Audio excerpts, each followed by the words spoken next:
Hello, my name is Christian Clark. My information behavior analysis is on down ballot candidate Wendy Davis. Um, so the first thing I kind of wanted to get to is the information sources I visited. Mostly these were articles and websites.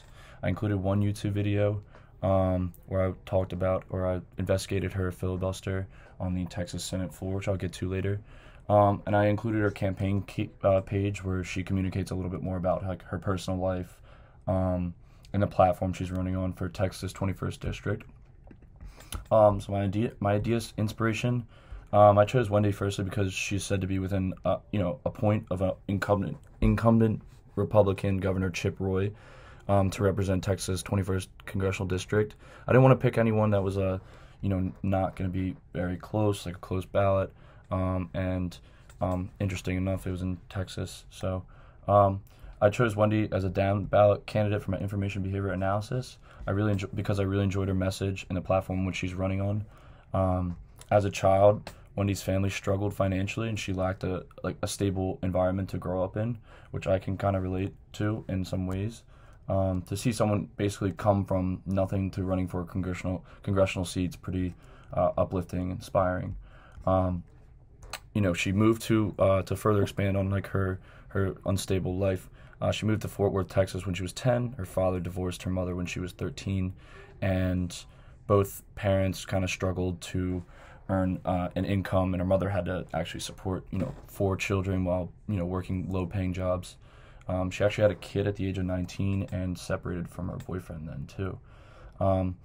Additionally, my idea inspiration comes from the fact that both Wendy and I are passionate about women's rights, and she also shows a passion for younger generations and the safety of our generations, as she makes a pledge for a safe future for us.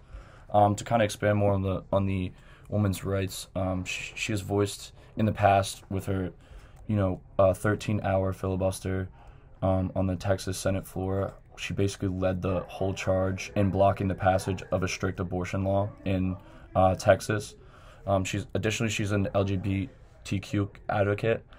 She's a supporter for decriminalization of marijuana, and she actually went to community college, and then after community college was able to go to Harvard Law School after figuring out some financial issues and stuff like that. Some models that I talked about that I used in my information kind of seeking process. I used the curriculum model. This refers to like the uncertainty as the motivating factor.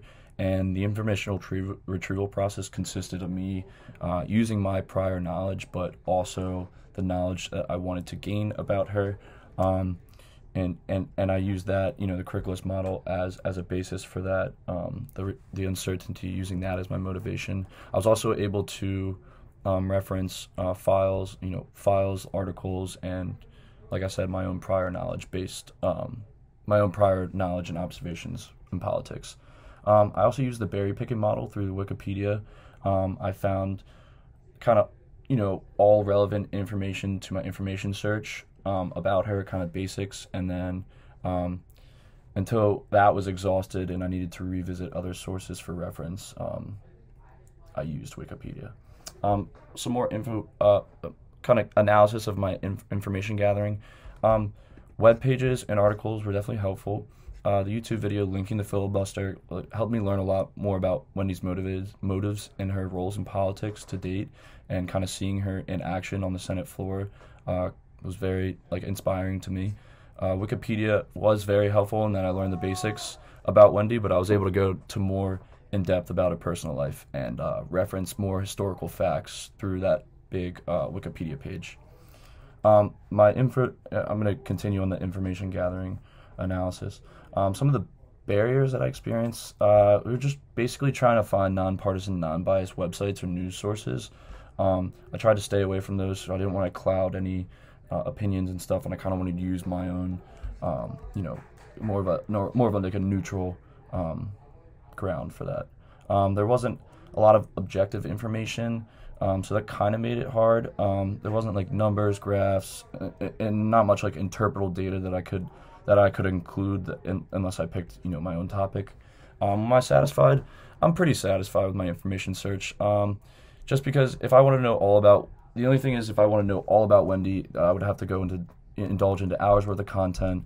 However, with my information search, along with my previous knowledge regarding politics, helped me achieve, a knowledge that expands further than the principle of least effort associated with satisficing. I was also multitasking a little bit. I was multitasking through a bunch of different articles pertaining to the same information or similar information. For this reason, I think I prevented myself from going really in depth and into some of the articles that I encountered.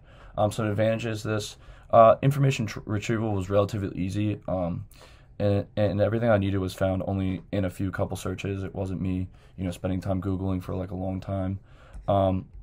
There was definitely a generational advantage that I have compared to older generations, in that, and also being an high school major, I feel like, my understanding of filtering and the information need going into my search, I'm more apparent about it, and it allows me to make, only a few queries for my desired results in the search bar.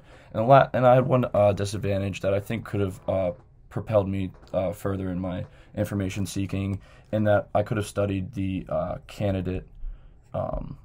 opposing candidate, Chip Roy, for the congressional district.